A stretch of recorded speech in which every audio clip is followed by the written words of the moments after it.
And just like a soldier, I keep on moving forward, always getting closer, I'm marching till it's over. And just like a soldier, I keep on moving forward. Hello and welcome back to MangaMuse guys. This is the first part of What If Naruto Enters Genshin. Make sure to like, share, subscribe and also press the bell icon so that you never miss a great update. Also make sure to check out the wonderful author NeonZangetsu on FANFICTIONnet. Well, let's continue with the story now. Why, be it by luck or misfortune, a giant tree broke Naruto's fall from the heavens. Does? Well, relatively speaking. Broke was the operative word here. This? He hit every branch and bough on the way down. Always? Leaves, branches, brambles, you name it. Keep happening? Yup. He hit them all. To me? Every last one. Swear and spitting in a manner that would have made even the staunchest sailor blush, he flung out an arm and grabbed blindly for something, anything at all, to slow his fall. For the first time his chakra faltered, tearing his grip away against the sheer momentum of his descent. Not far below the ground rushed up to greet him like a long-lost friend, ready to render him a greasy red smear upon the grass. Really, it wasn't fair. He didn't even know why he was falling in the first place. Come on, body! He roared. Work, damn it! Blue eyes flashed red and he flung out an arm. Here at last, the last dregs of his chakra responded. His body flashed into a shimmering shade of golden black. A trio of truth-seeking ball burst from his back and violently arrested his momentum at the last instant. As one they hauled him back from the brink, turning a wild fall into a gentle gliding descent. Bare feet touched down against windswept grass, sending him stumbling forward 3 paces, no more. His knees soon joined them as his forehead kissed the ground. Ugh, low groan muffled itself against the dirt. Kurama? What happened? The growl that answers was nothing short of irate. What always happens? Bad luck. How did we even get here? Naruto opened his mouth to answer. Closed it again. He didn't remember. He distinctly recalled one final clash with Sasuke, a horrible burning sensation in his right arm. A cursory inspection confirmed that it was relatively intact, albeit bloodied, then lying sprawled out on the ground beside him. After that, darkness. He cast a fretful glance at the sky, but whatever portal had deposited him here was nowhere to be seen. Something shifted in his peripherals. He looked up. Up again. Up some more. That's a really big tree. Absolutely gigantic, more like. Oh, a voice plucked at his ears. I thought I heard someone. Naruto whirled and found himself staring at young boy clad in green and white. Striking eyes gazed back at him from within a battered face. He didn't look to be in a good way himself. His clothes battered and torn, one hand leaning heavily against the mighty oak he'd come to rest upon. And for all that concern, he balked further still when he saw his wounds. What happened to you? Thank you for your concern, but there's no need for alarm. Despite his injuries the boy managed a weary smile. I just had a bit of trouble with the Fatui. I didn't think they'd manage to find my resting place. Naruto blinked. What now? You don't know them? Have you been living under a rock or oh? The boy tilted his head a fraction of a degree to the right, regarding him anew. Something bright flashed through his gaze, something ancient and unknowable. Naruto didn't much like that gaze. It saw him, pierced him, knew him in a way no mortal being possibly could. Just as well, then. The boy before him wasn't mortal at all. I see, the green-clad boy's smile grew another inch. You're not from this world, are you? Did you fall out of yours perchance? It would make for a lovely tale, I suppose. Naruto's hope shriveled up and died like a flower in the desert. Another world? And you're clearly strong, too, the boy prattled on, paying him no mind. After a fall like that, you should have a few broken bones at the least, internal bleeding at the worst. An impish gleam danced through his gaze as a breeze might through a sunny sky. There's a strong sense of freedom about you, too. Just how strong would you say you are? A seed of doubt took root in his heart. I don't much like the look you're giving me. The stranger ignored him anew. You might be just the one I'm looking for. A placeholder, if nothing else. Said seed sprouted. Oi. I'm talking. And I'm not listening, the boy chirruped. Relax, I'm not your enemy. As a matter of fact, a hand swept down, touching his green vest. I have a gift for you. With a whirl of windy light, he pulled something forth from his body and held it out for him to see. An intricate shimmering white-on-green chest piece, fashioned in the shape of a queen. It looked harmless enough, yet his mind told him it was so much more than that. His sixth sense bridled in the presence of it, not affronted, but alarmed all the same. His frown redoubled. What is that? I've been keeping this for a long time now, the youth confessed, holding it up for him to see. Maybe it's time I passed it on. Naruto edged back. You've lost me. Hey, the stranger scratched the back of his head. I know, it's a lot to take in. Basically, I'm not as strong as I used to be. I'm probably the weakest Archon out there now, especially after just waking up. I won't be able to keep this from them forever. But you. Once more that gaze of blue-green found his, narrow and intent. You're strong. Even without this gnosis. Tell me, you wouldn't be interested in ruling a certain nearby city, would you? Not a chance, he crossed his arms in an X-shaped formation. People should rule themselves. I don't know this first thing about this place. Surprisingly, it was the right answer. Ha! A true wanderer, then, here at last, his smile turned sly. I'll admit, I have ulterior reasons for doing this. If I give this gnosis to you, the Fatui will never get their mitts on it and I'll be free to live my life as I wish, unmolested by their agent. So, unbidden, he found himself leaning in as the bard presented the piece to him.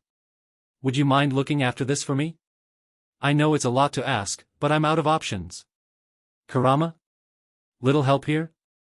I'm as lost as you are. But if you do take whatever that is, be wary. You keep using all those words. Naruto frowned. Archon, Fatui, Gnosis. What are you talking about? Don't worry, the boy closed his fingers around the shimmering piece of himself, a piece that Naruto was beginning to realize was his very soul. All will be made clear in time. You know I never did get your name. I have plenty of those. But for now, yeah, the dark-haired youth nodded once, almost as if he were speaking to himself. Venti. That'll do. Here, he held up the chess piece once more. Won't you take it?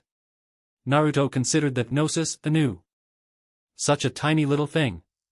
It didn't feel malevolent or malign, no, not at all. If anything, it felt happy. Alone fingers reached out, giving it a jab. Nothing happened. There was no spark, no rush of memories, maybe the faint stirring of the wind, but he might have imagined that. The boy giggled. It's not going to bite you, silly. Says the stranger, offering me a weird piece of jewelry. So you just want me to hold on to this? It didn't sound so hard. He could just stow in a scroll or something. Seemed like a harmless errand. That's all I have to do? Nothing else? Well, when you say hold, I'm thinking more along the line soft. Venti moved with startling speed, slipping out of his grasp to ram an open palm into his chest. Naruto doubled over with a hiss and clutched at himself. He glimpsed a fair flicker of light, time enough to see the gnosis slip into his ribs, and then the deed was done. Numbness pervaded the core of his being, but only for a moment. A strange weightlessness soon followed, bringing with it a faint feeling of something. He didn't know how to describe it, only that it was. Oh, he heard Kurama mutter. That's certainly something. I feel good. Really good. Hey, he straightened with a snarl and batted the bard away. That hurt, you know. Sorry, not sorry. Venti wriggled out of his grasp. I thought it might not. For a minute there, he danced back and sketched a low bow. With that gone, I should be able to move freely for a little while. Look after Dvalin if he causes trouble, won't you? I'll be wanting that gnosis back someday. A sudden swirl of wind swept across the tree, kicking up leaves. Naruto raised an arm to ward it off, and much to his surprise, the wind answered him in kind. It lashed out, wild and free, not with chakra, but another element altogether. When he looked up, the boy in green was nowhere to be seen. His world swam at the edges. I don't feel so good. Everything went black. Some time later. So this green guy gave you his, what did you say it was? Gnosis. Naruto held up his hand, scowling at it when the odd chess piece failed to materialize. He called it that. Haven't been able to control it properly since. His reflection gazed back at him from the waters of the beach where he'd awoken, anger burning bright in his eyes. 3 days of this. 72 hours of wandering the wilds and foraging for food, all the while trying to make sense of this new, uncontrollable power. His chakra was fine, make no mistake. Kurama had never been stronger. But when one started conjuring windstorms just by sneezing, yeah, that was a problem. A beat of silence passed between him and his traveling companion. Her little nose wrinkled. Paimon doesn't get it. He stole a glance at her from the corner of his eye. She was a tiny little thing, rather reminding him of some fairy from a certain storybook. Dark purple eyes shone like the stars from a pale face, regarding him beneath a man of thick white hair cropped short just above her tiny shoulders. Her clothing was just as outlandish as her appearance, for she wore a long-sleeved white jumper and a night blue cape flecked with stars, coupled with white stockings alongside matching boots. Odd rose-gold embroidery flowed across her boots, the color of which matched nicely with her dark hairpin and the strange little crown floating above her head. Almost looked like a halo, that did. Was she an angel or something? Such a strange girl. And to think he'd fished her out of the water only a few hours ago. Wait, she snapped her fingers. He made you an archon. As he looped on, she performed a little twirl in the air. Like one of the 7. That's amazing. Naruto shrugged. The hellry the 7? The tiny sprite recoiled as if he'd struck her across the face. You don't even know about the 7? Wow, you really aren't from this world, are you? No, he drawled, favoring her with a bland look. I've only said that half a dozen times since we met. And really, a finger flitted out, poking her head in mild rebuke. For a self-proclaimed guide, you're not very good at fighting, are you? That last slime nearly gobbled you up. Hey, she stamped a foot in the air. Paimon's been a very good guide. You wouldn't know half the things you know without her. And I fished you out of the ocean. Naruto leaned back, hiding a smile behind one palm. That makes us even. HRNGH. Her stomach growled piteously, cutting off anything she might have said. A blonde brow quirked at her. When was the last time you ate anything? She looked away, whistling innocently. Paimon doesn't remember? She was too busy arguing with her. All right. I can take a hint. He climbed to his feet, reached over and ruffled her hair, drawing an indignant squawk from the childlike being. Which way to the nearest city, impy? She sputtered. Don't call me an imp. She really is one, though. Naruto's snigger sent Paimon into a paroxysm of angry squeaks. Really, she was just too cute not to tease. Still, it was time to be off. Nudging that thought away, he turned his gaze down the sandy shoal, picked a direction at random, and started walking. With a destination in mind, his thoughts became clearer, less opaque with every step. He didn't have a particular destination in mind at the moment, nor a goal to speak of. For now he could only move forward. 7 gods, he thumbed his chin as his feet dug into the sand. All right. Good to remember. Paimon doesn't like the look on your face. Why focus on them? Oh, no particular reason. Now was his turn to whistle as he set off down the path. Just 7 arses I may or may not need to kick in the foreseeable future. His brow twitched. Including the little bstrd who put this thing in my chest without telling me what it would do. His traveling companion pursed her lips, but floated after him nevertheless. Paimon, starting to think you're a little touched in the head. He quirked a brow. Only a little? She huffed. Food first, bucko. Argument later. It was the start of a grand journey. Laughter and tears awaited them. Joy and sorrow alike. But it would be a appealing journey nevertheless, one the world wouldn't soon forget. For better or worse, Teyvat would never be the same. Long live the new Archon. Treasure. Truly there was no greater battle cry than this. Well, it was certainly the fiercest thing Paimon could muster. Naruto stifled a smile behind one hand as his travel guide all but flung herself into yet another wooden chest. Perhaps flung wasn't the right word. Paimon dove into that thing. Indeed, she delightedly delved into its depths with an enthusiasm that would have made even the staunchest of treasure hoarders blanch with fear. Kurama scoffed in the back of his head. How many does that make, now? Dunno, the blonde shrugged. Lost count hours ago. We're never getting to the city at this rate. Inwardly he agreed, this was taking more time than expected. Paimon's never-ending quest for so-called treasure had slowed them a bit. Ideally he could simply run there himself, but that would mean leaving her out here for the wolves. Outwardly he said otherwise. Wouldn't do to torment the poor thing too much. You're a greedy little loot goblin, aren't you? Merely speaking the words drew a chortle from his old friend, and an indignant squawk from the tiny girl still slumming through the luxurious chest. Maybe I should call you Paygoblin instead of Paimon? What was that? Her retort was muffled within the wood, but audible nonetheless. A merry smile tugged at his whiskered cheeks. All too easy. You heard me. Really, she was too easy to tease. Hey! Sure enough, her head burst forth from the wooden vault, snowy hair showered in all manner of trinkets. There was even a second, larger circlet dangling off her tiara. Cheeks puffed out, lips pursed and starry eyes fixed firmly on him, she'd surely heard every word he just said. Naruto pondered the matter for a moment. Is this what it's like to have a younger sibling? Paimon's not a goblin, she winged said circlet at him, to which he nimbly dodged. Besides, there's all sorts of useful stuff in here, stuff that can help us. A blonde brow quirked. Such as? Her face scrunched up. Treasure? Naruto's other eyebrow rose to join the first. Paimon made angry Paimon noises. Paimon will show you. Before he could think to ask what, she dove down and came up with a hefty sack in one hand. It made an unfamiliar clinking sound as she showed it to him. It almost sounded like coins. A great many coins. Naruto felt his throat go dry at the sight. Who in their right mind left their life savings lying around in an unlocked chest? Loot is loot. See?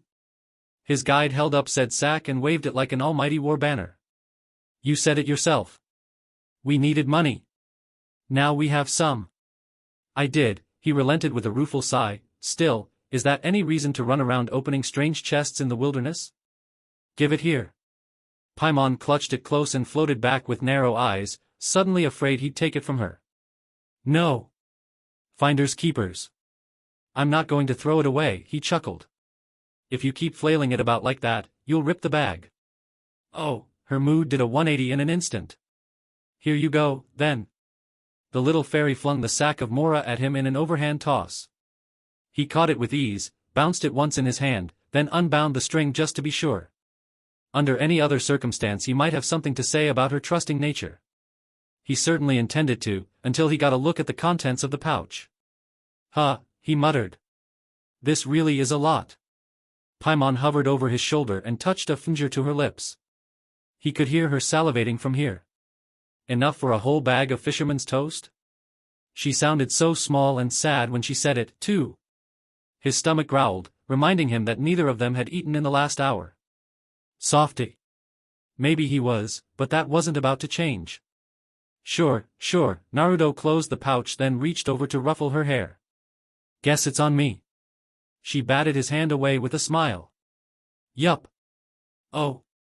And looky what else Paimon found. With a giddy giggle she delved down into the chest again, really, how deep was this thing, and came up with a polished polearm that shimmered in the afternoon sunlight. Though its metal was pale its tapered tip glowed a appealing blue on green.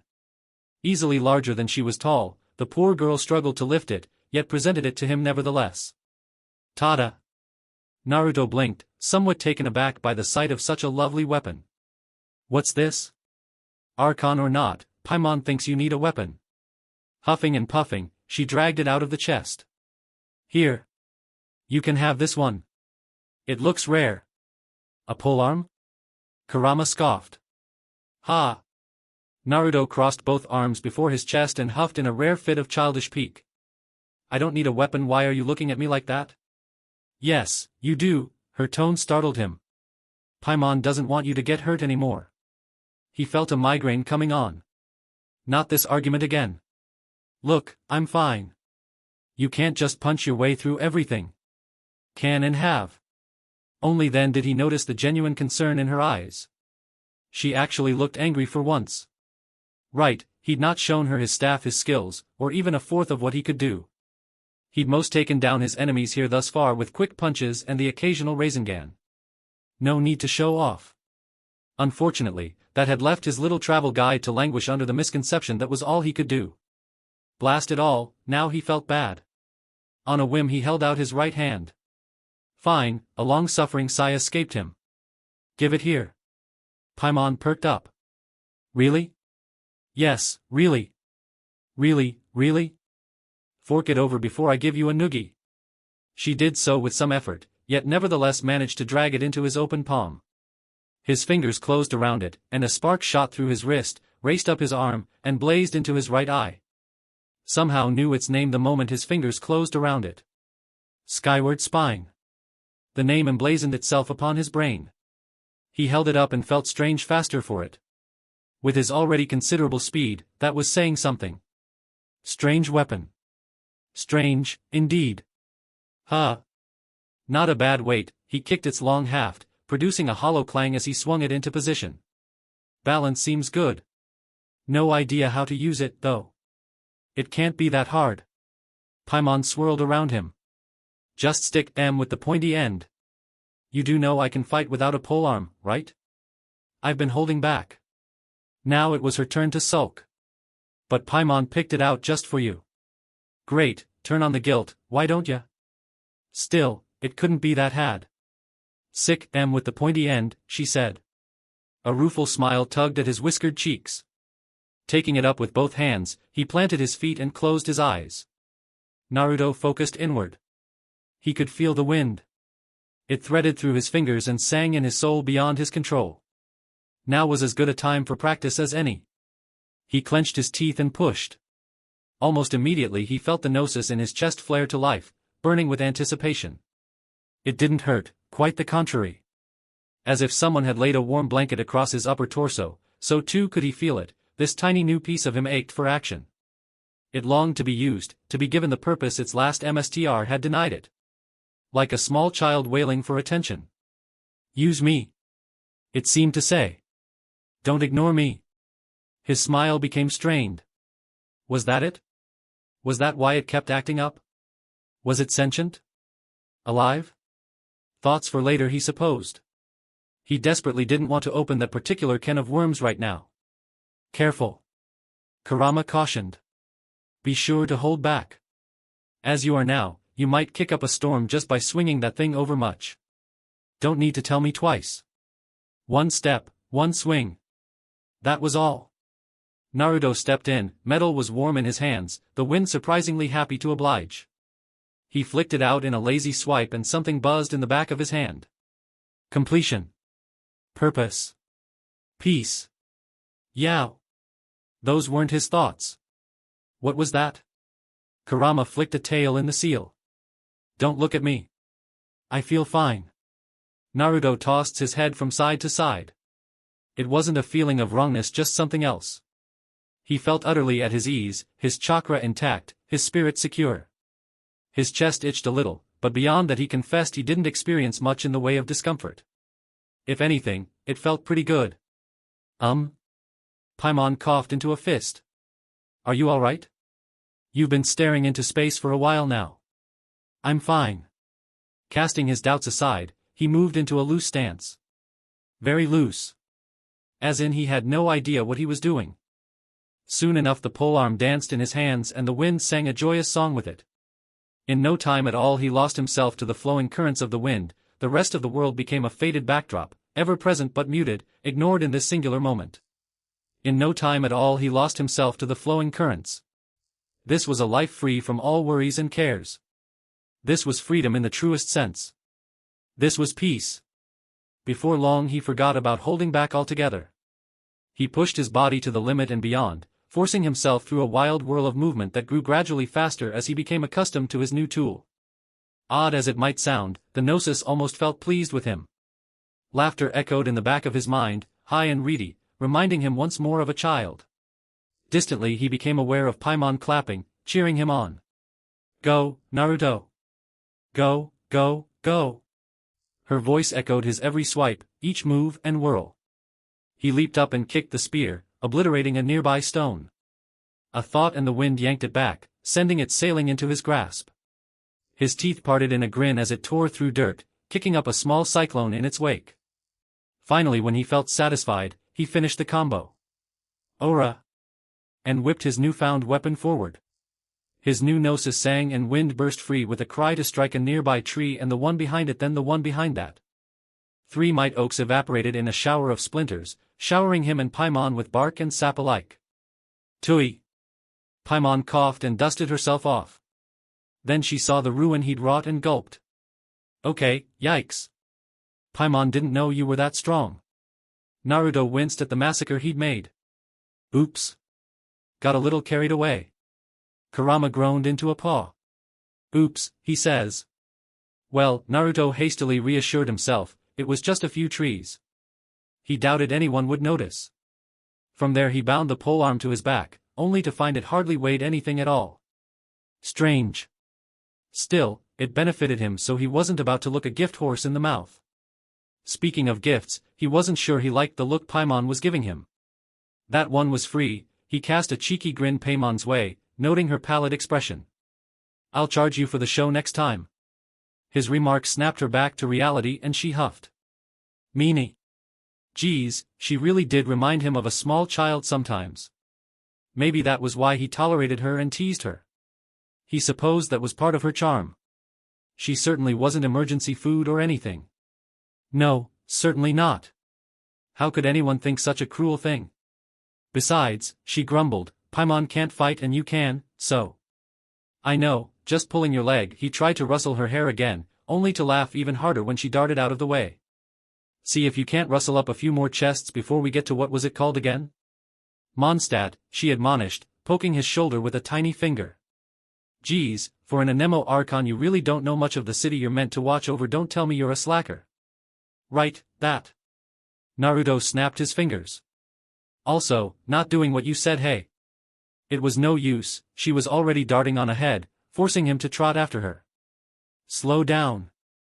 She whirled back and stuck out her tongue. But you're so slow. Naruto twitched a little. Slow, was he? How little she knew he'd have to surprise her later. And don't go diving into a pack of Hilchurls if you see them guarding a chest, he shouted after her. Wait until I clear the baddies out first, yeah? She whirled back to face him as she flew and tented her fingers. Well, you made mincemeat of the last bunch. His brow furrowed. Paimon. Meep. She gave a startled chirrup and waited for him to catch up. Yes sir. Naruto let his mind wander as they walked. At least their money problems were solved for the foreseeable future. But really, who left loot out in the wilderness? That was just asking for trouble. He supposed the loot could have belonged to those creatures, but that was just unlikely. What need had monsters of Mora? And if it was theirs, why leave it out where anyone could stumble upon it? Really? Who did that? Idiots? Imbeciles? Game designers? On a whim, Naruto pulled another, smaller pouch from a storage scroll, this one taken from another such raid today. Deft fingers undid the drawstring and appraised it most intently. Unlike the last bag Paimon had given him, here were strange shiny gems scattered among the golden coins. More than he could count. Interlocked lines of rainbow-esque light teased his eyes, begging to be touched, promising something wondrous if he did. Almost like a wish. Naruto considered them for a moment then bound them back to his belt. Probably not important, but he'd err on the side of caution for this journey. Shaking his head, he favored his traveling companion with a wry look. There was another matter that had been nagging at him for the better part of the day now. So, Paimon, he said apropos of nothing, tell me about yourself. She whirled around in the air to face him as they trekked up a grassy knoll, still maintaining her forward momentum somehow. Paimon is Paimon. Too cute. Must protect. You certainly are, Naruto hedged, but I was hoping to get to know you a little better. If I hadn't fished you out of the water, you'd still be there, you know. A faint bit of color hit the fairy's cheeks. Her mouth opened. Closed again. Huh. She touched a finger to chin. Now that you mention it, Paimon doesn't really remember much about herself. Curious. So you've got amnesia? She huffed and kicked out at his shoulder. Don't be a meanie. Wasn't being mean, he took the weak blow with a laugh. Just curious. He let Paimon prattle on and turned his attention elsewhere. He could still feel the gnosis in his chest again, pulsing like a second heartbeat. Any luck getting this thing out of my chest? Easier said than done.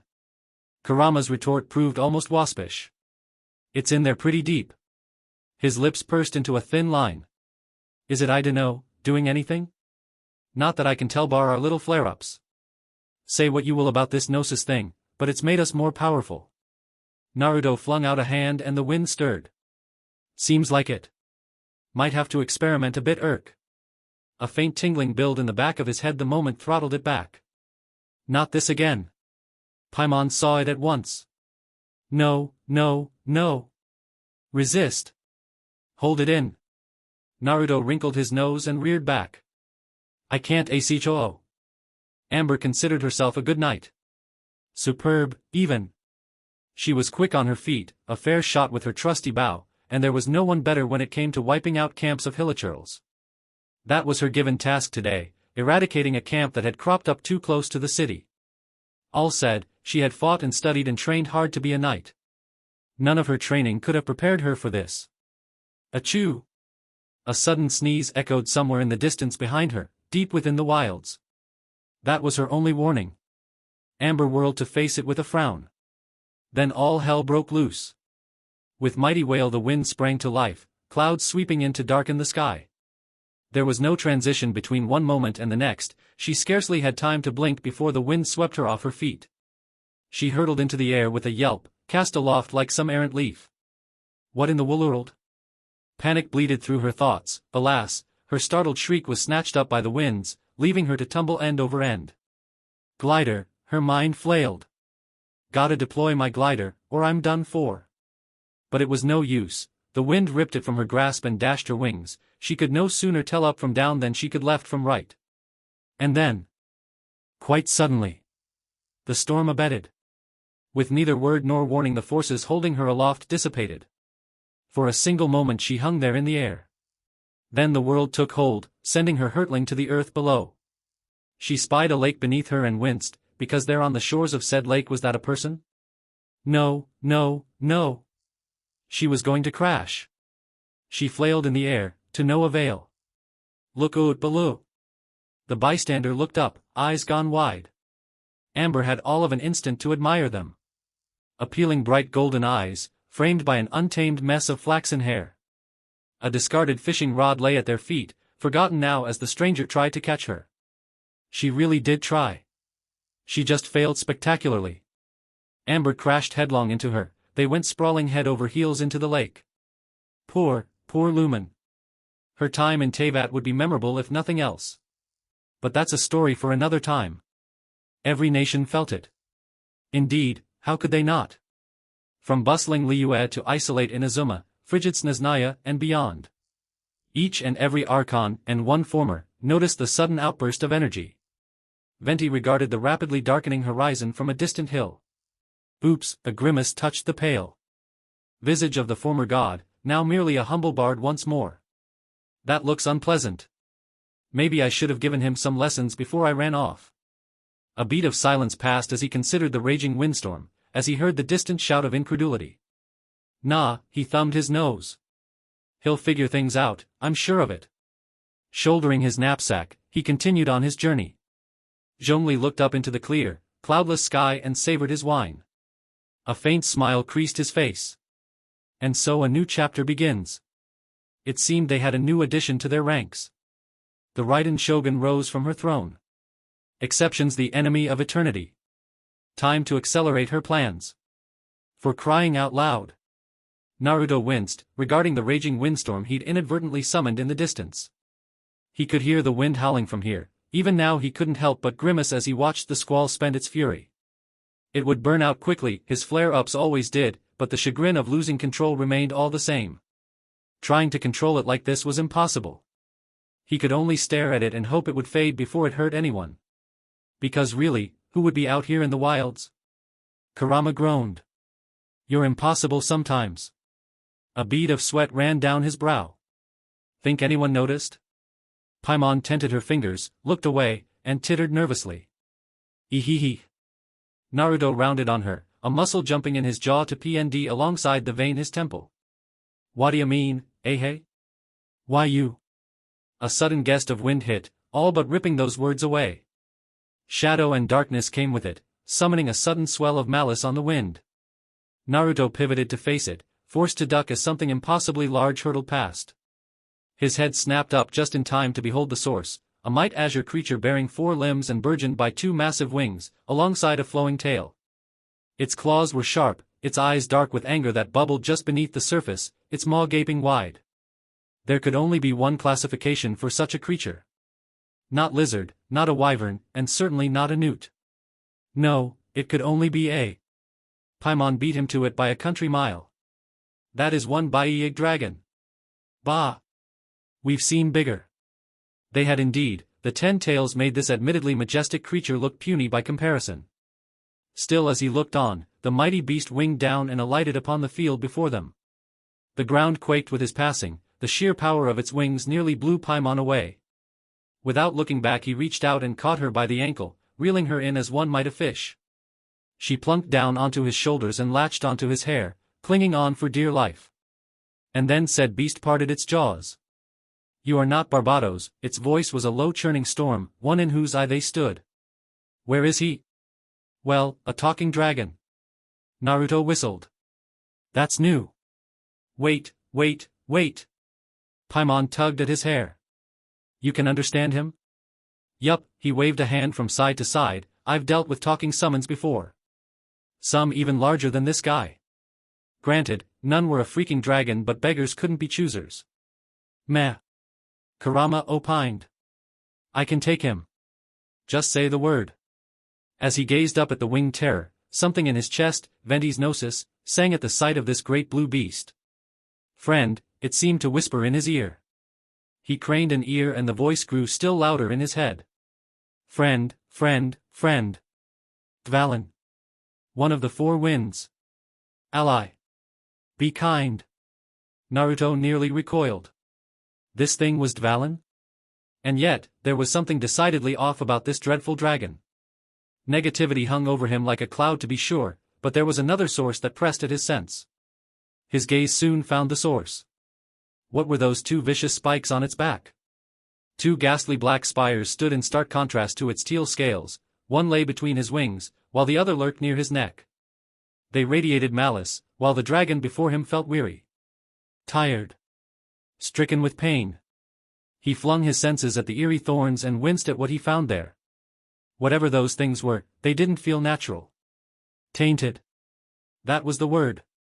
His marked palm itched, aching to remove them. Hey there, buddy, he began slowly, are you feeling all right?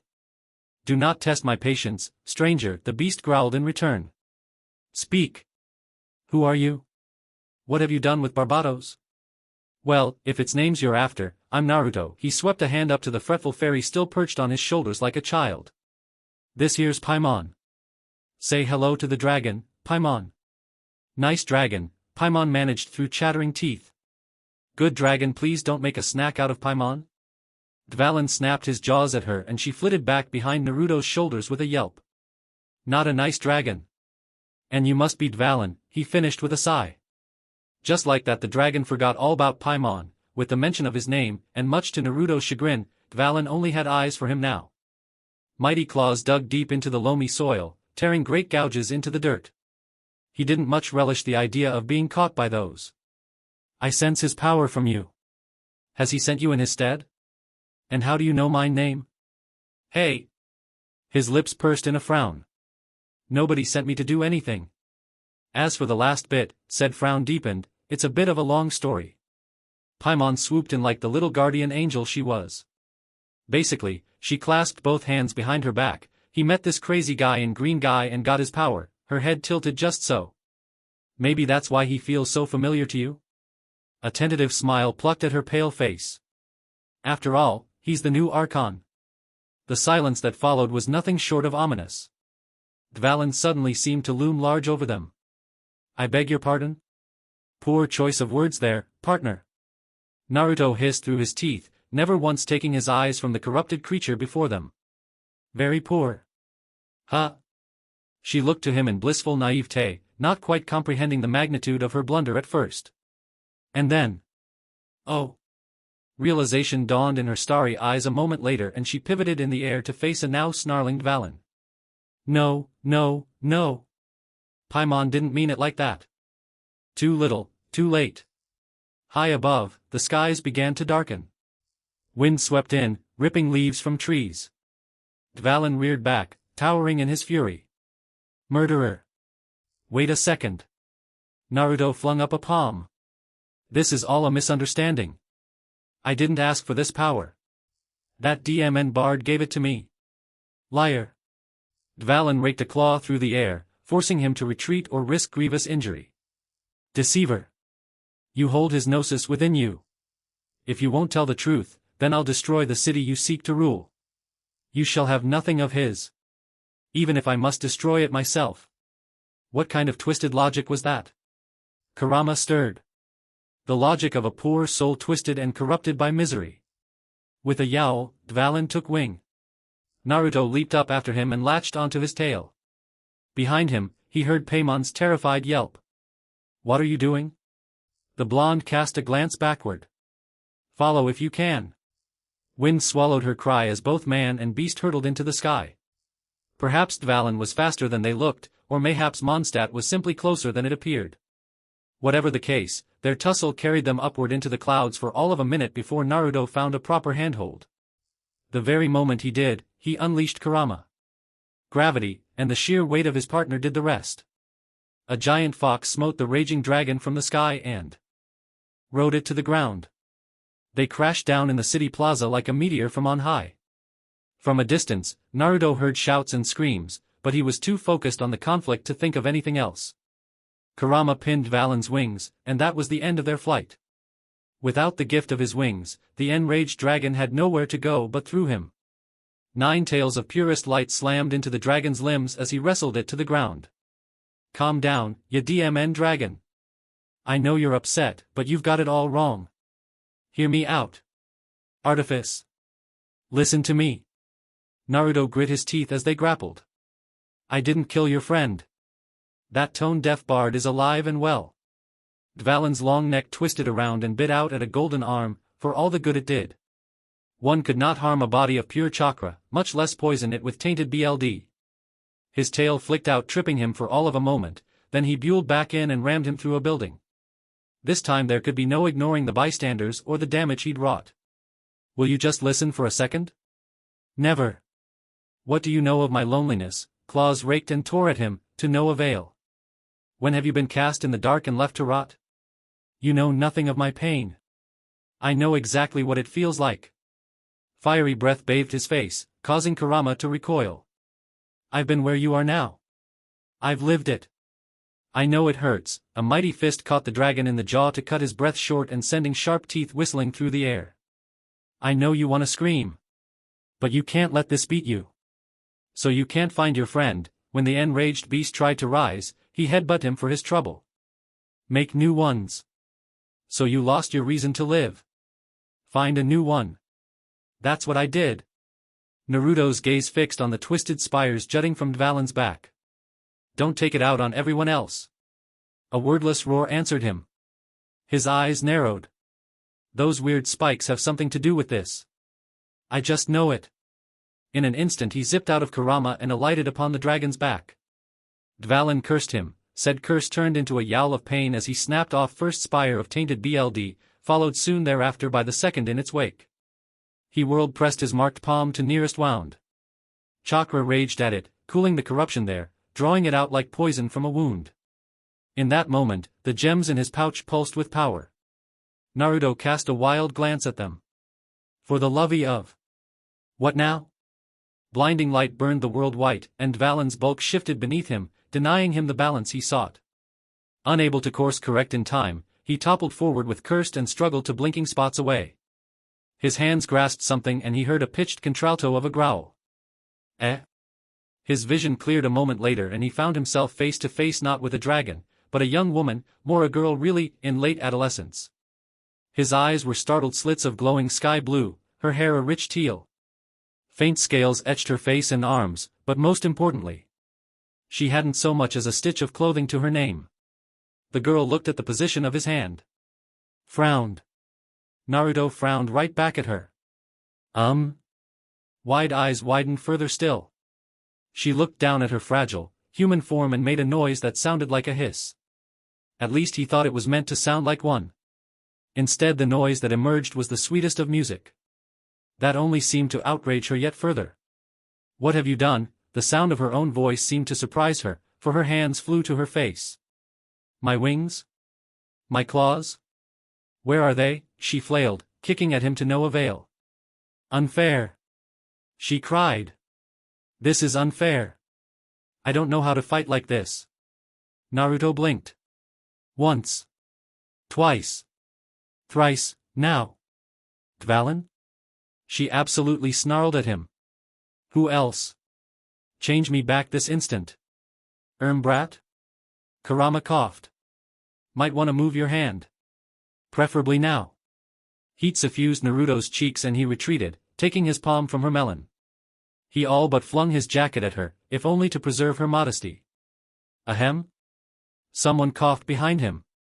Only then did he notice the ring of steel surrounding them. Blast! How had he missed that?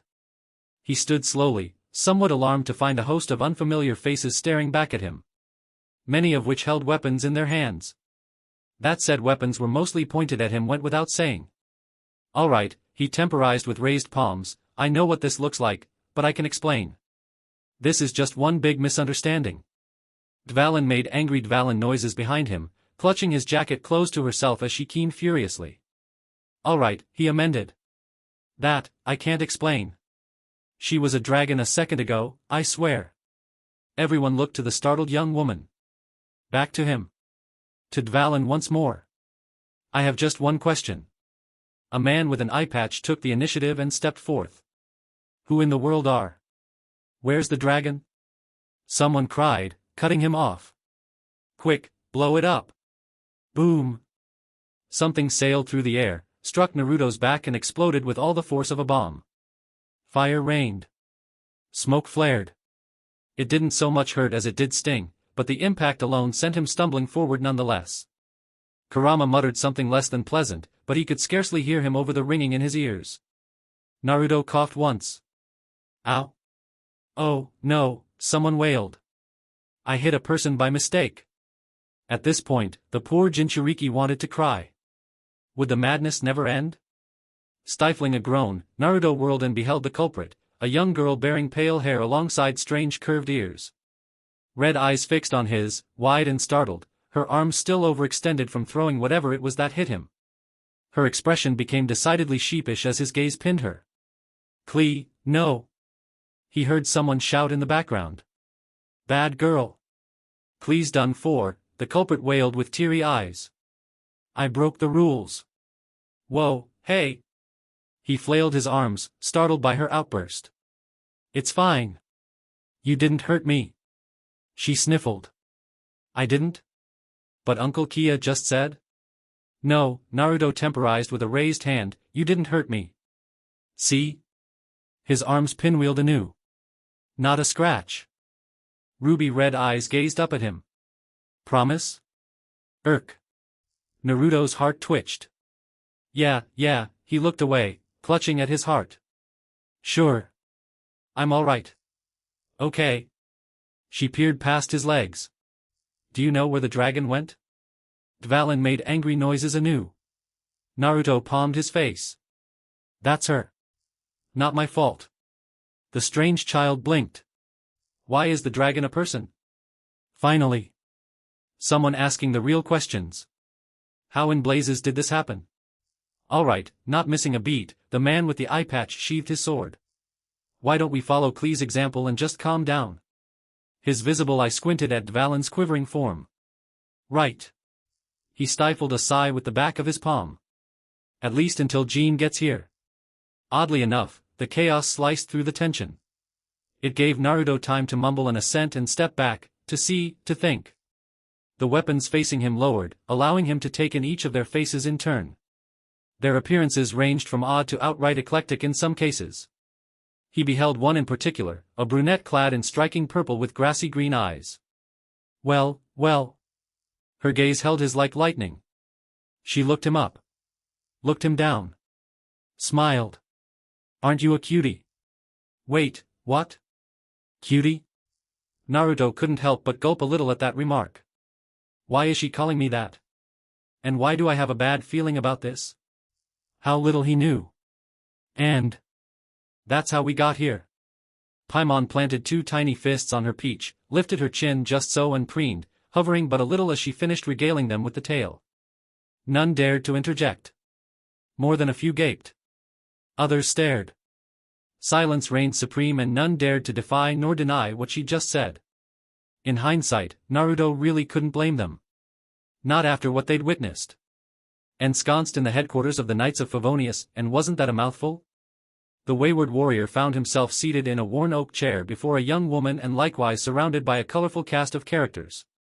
Somehow that cheery red Bernie girl, Klee, had wound up in his lap, balanced upon one knee like the child she was. Even now she hummed happily to herself as she fiddled with a tiny red sphere.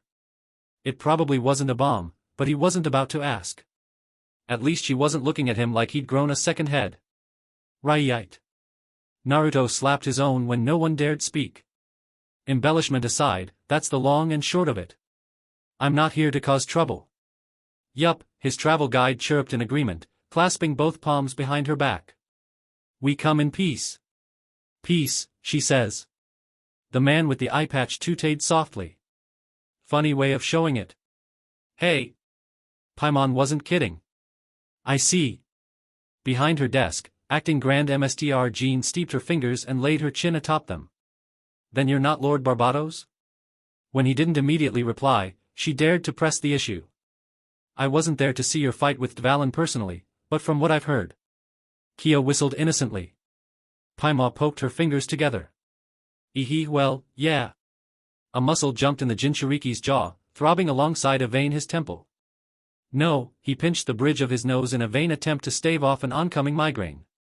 No, and also, no. That bit with Dvalin was an accident. And he still had to figure out why those gems in his pouch had done whatever they did. Don't call me Barbatos. Ever. Now that he knew what that name meant, as well as all the awful responsibility that it entailed, he wasn't all that fond of Vendi's real name. I ain't a god. There. Paimon patted his shoulder to soothe him. Paimon believes you. Lies. You called me a god earlier. Naruto resisted the urge to roll his eyes. He was lucky she'd managed to find him after that wild flight. Unfortunately she'd only made the misunderstanding even worse. He didn't doubt her words, but after that display in the town square, he expected most of Mondstadt would be singing his praises before morning. Might be best to move on before then. Belief was all well and good, but he didn't relish the idea of being revered for something he wasn't, or worse, feared. Kurama huffed and laid down in the seal. Welcome to my world. By the way. Paimon put in suddenly, startling him out of his reverie.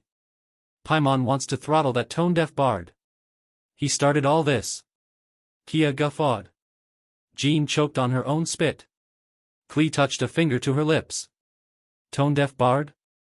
Exactly. The little fairy rounded on her, wagging one finger from side to side with intent. He sounds like an awful guy, so naturally, Paimon gave him an equally awful nickname. Ha, she crossed both arms before her chest, smugly satisfied. Let's see how he likes that. Her brow furrowed as only a child's could. Mr. Bard's a bad person? Paimon's smile was decidedly impish. The worst. You should blast him up. MMK. Kurama snorted. Fiery little fairy. Can we keep her? Jean found her voice at last. Klee, no. Naruto stifled a snort behind his palm. Just like that, he felt the ghost of a smile grace his weary whiskers. Say what you would about Paimon and her love for all things Mora, but she certainly had a way of lightening the mood. Coupled with Keel being well, Klee, he already felt his spirits rising. And besides, unlike Paimon, Klee didn't mind head pats. She didn't dodge them at the very least. I'll be sure to call him that the next time I see him, he said at length. Right before I kick him in the ball. Jean made flustered Jean noises anew. You can't just kick a god. Naruto squinted. Gonna do it again. Still, we only have your words to go on. Devil's advocate as always, Kia. How do we know he's telling the truth? Paimon winced. Whoa. Naruto bridled. No.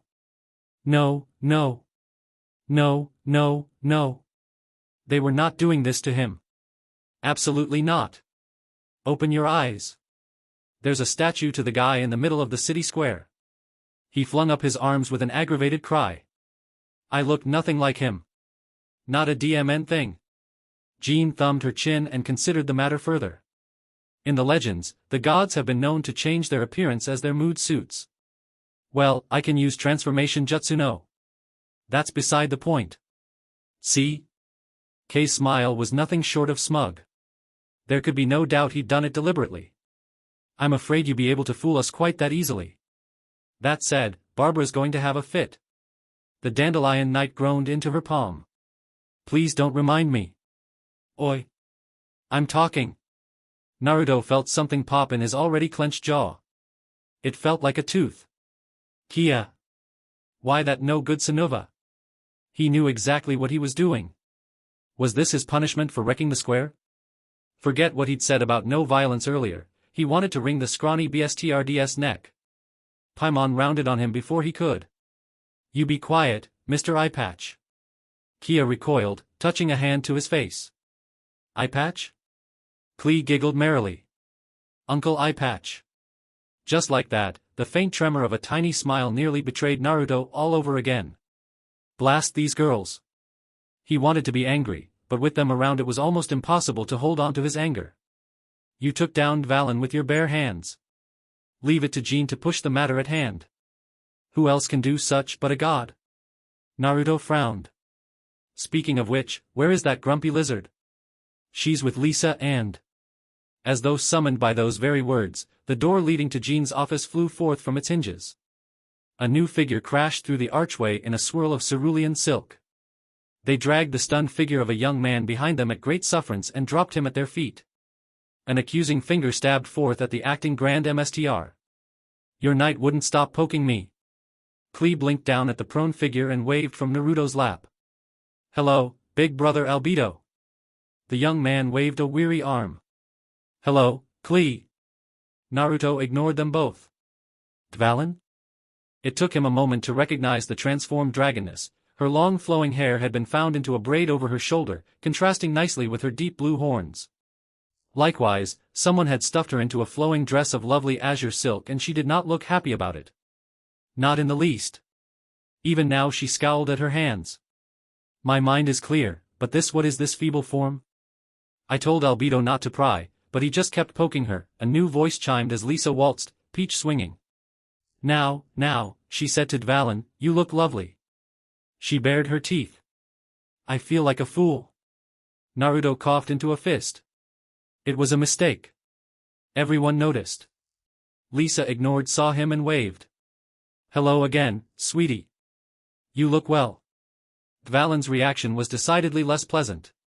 There you are. Slittled eyes focused on him. Change me back this instant. He shrugged. I would if I could. Do you think I planned this?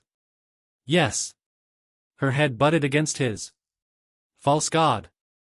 Oi. Enough of this. She brandished her hands like claws. If you won't change me back, I'll make paimonial wrath. The hybrid slumped to the floor, eyes rolling up in their head. Naruto frowned, and leaned past her to behold the culprit. Really? That's what you're calling it? The little sprite waved the heavy tome about and stomped a foot in the air. Paimon's trying, all right? She was going to attack you. Sure enough, Dvalin stirred on the floor. I will have my revenge. Lisa stalked over to her, slapped a vial of pale blue liquid against the woman's lips and tipped her head back, pinching the hybrid's nose in the same instant. Dvalin made an angry noise, but stunned as she was, her body betrayed her. She swallowed instinctively. Her eyes rolled up in her head and she slumped in the magician's arms. Kia whistled. Klee applauded politely. There we go, the magician lowered her gently back onto the thick rug. I've dosed her with a sleeping draught mixed with a calming potion. She should be a bit more herself once she wakes. Albedo, be a dear and take her somewhere more comfortable, won't you? One of the guest rooms will do. The man known only as Albedo dragged himself upright with a groan. Yes, I'll get right on that. Curious eyes alighted upon Naruto. His head tilted a fraction to the right. Fascinating, he murmured. See? Kia ribbed him the moment he was gone. She called you a false god. Naruto's smile was all teeth. Wanna say that again, eyepatch? Must you call me that? Depends. You gonna keep calling me an archon? Paimon hefted her borrowed tome. Maybe Paimon should use this again. Alright, you win. The knight raised his hands to ward her off. I've had my fun. Naruto coughed into a fist. It was high time he cleared the air. Look, he began warily, I don't want anyone to get the wrong idea, here. I'll be out of your hair as soon as I've gotten a good rest. He remembered Vlaine and a spot of high color hit his cheeks. And changed her back. There's no need to fuss over me like this. His words did not have the desired effect. You can't leave. Naruto's gaze snapped down with a start. He suddenly remembered Klee was still sitting in his lap. She'd been on her best behavior, so much so that he'd nearly forgotten about her altogether. Not anymore. Earnest red eyes gazed up at him, shimmering with tears. Now she grabbed at his hand. We were supposed to go fish blasting. Is that so? Jean's voice turned eerily calm. When he looked up, her smile was a brittle thing indeed. First I've heard of it. Klee squeaked and squirmed in his lap. Meep. I'm afraid she's right. Kia's words were a hammer blow to his confidence. Leaving is a bit more complicated than you realize. Called it. Kurama opined. Naruto bit his tongue to stifle a curse. And why is that? To put it bluntly, too many have seen you, including those of the Factory Embassy. When the blonde scowled at him, the icy knight stood his ground. It's going to be all but impossible to suppress word of mouth. They're already asking questions. Yeesh. Paimon winced a little. Can't those guys take a hint? I can defend myself. Naruto put in, not at all liking where this was going. I really don't need your protection. No one's denying that, Lisa temporized with a raised hand, but there's strength in numbers. If you just stay for a few days, let the people see you.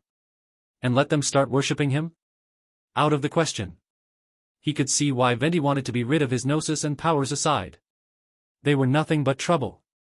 Are you deaf? A rare bite of anger pushed itself into his voice. I said no. Jean rose from her chair. I'm afraid we must insist. Kia reached for his sword. Paimon yelped and flitted behind him. Kia. Lisa hissed, put your weapon down. Oh, you insist? Too little, too late. Naruto's temper finally stirred. Well, in that case? With a mournful cry, the wind responded to his anger and hearkened to him. Slowly at first, lifting his hair just so. I'm afraid I must insist as well. He gave Klee a little nudge, causing her to hop off his lap. Go to Jean. She dithered. Be but. Go on, her planted a hand between her little shoulders and nudged her forward. I'll be fine. He waited until she scurried away before acting further. Without fear of harming her, the wind built in earnest. Within a matter of moments it began to pick up speed. Papers flew into the air. Books were ripped from their shelves. Kia stumbled back as one buffeted him about the head. Lisa drew back, seeking the shelter of the doorway, even as Jean balked. All the while the gnosis in Naruto's chest sang like a star. You can't stop me, he rumbled. If I want to leave, I'm leaving. Although he couldn't see his reflection, had he glimpsed his eyes, he would have been most startled. They burned bright, a startling shade of viridian, almost like that of a certain barred bstrd. Paimon saw them and cooed a little, even as the others recoiled. Naruto paid them no mind, his ire was focused firmly elsewhere.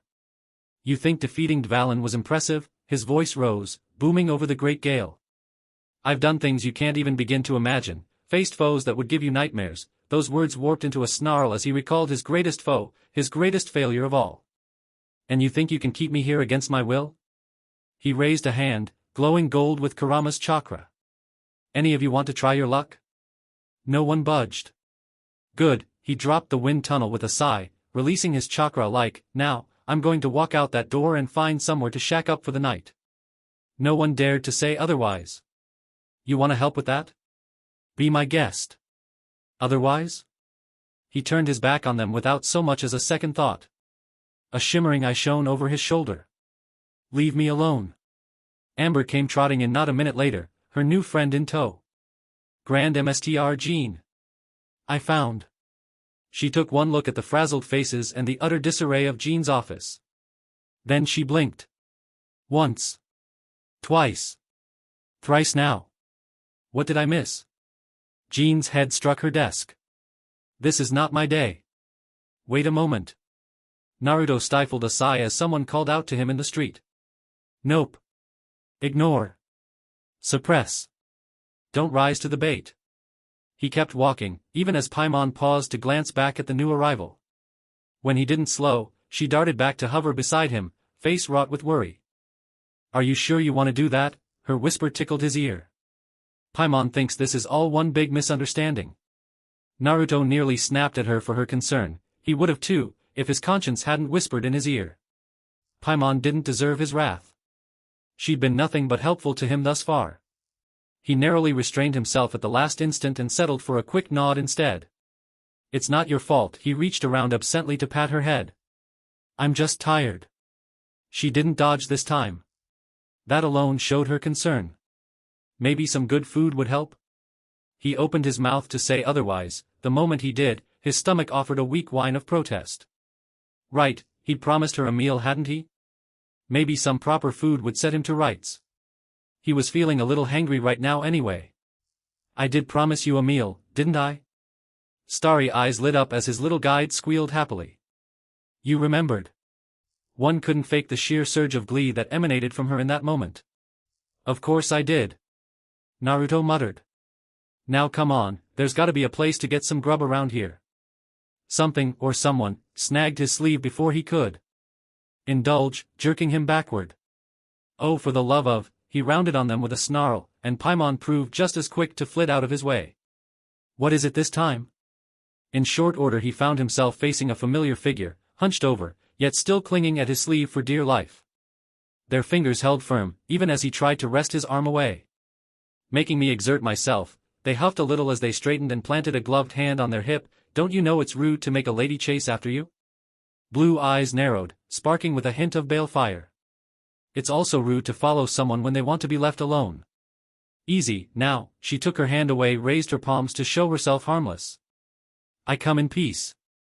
Naruto and Paimon exchanged a bland look between themselves. The latter shrugged.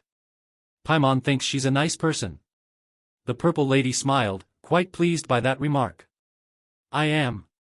You should listen to your friend. Naruto scowled. Get to the point. As you wish.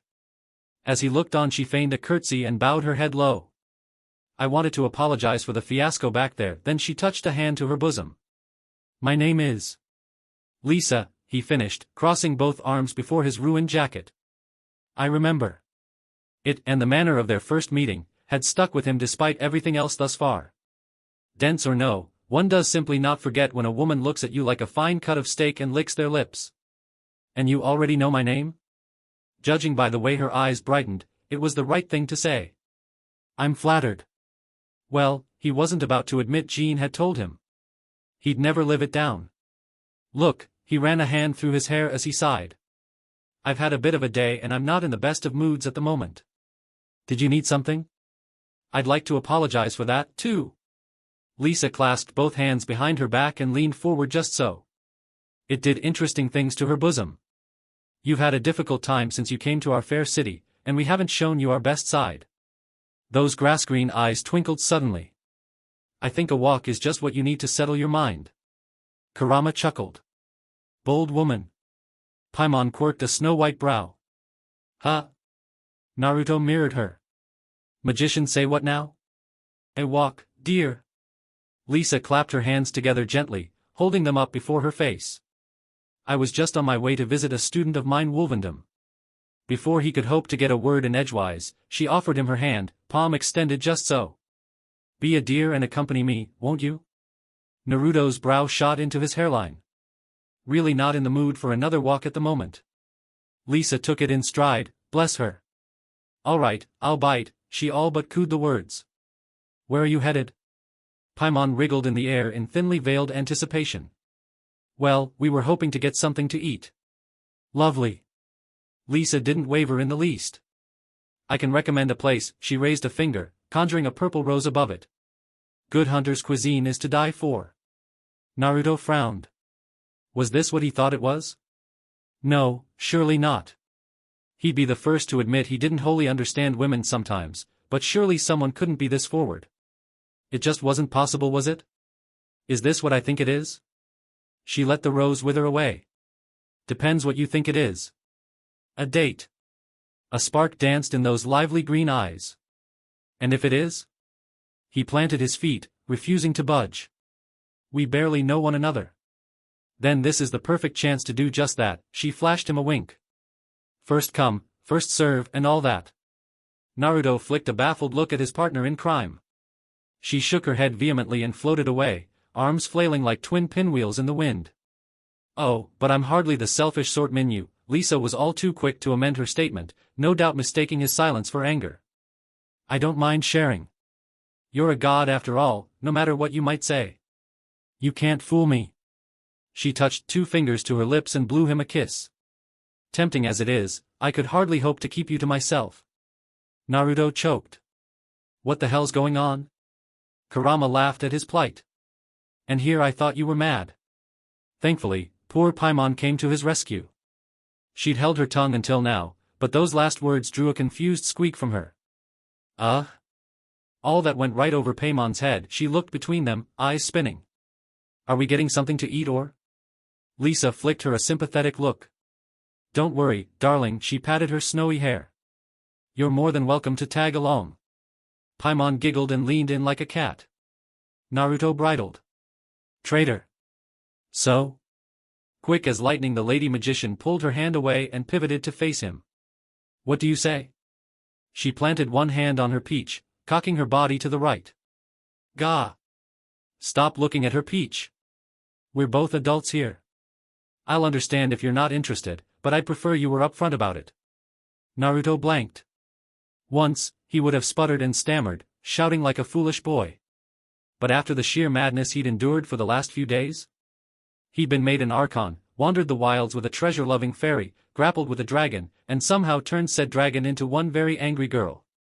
A girl with draconic powers, for crying out loud. And now the one city he'd come to wanted to keep him as some sort of figurehead to be worshipped.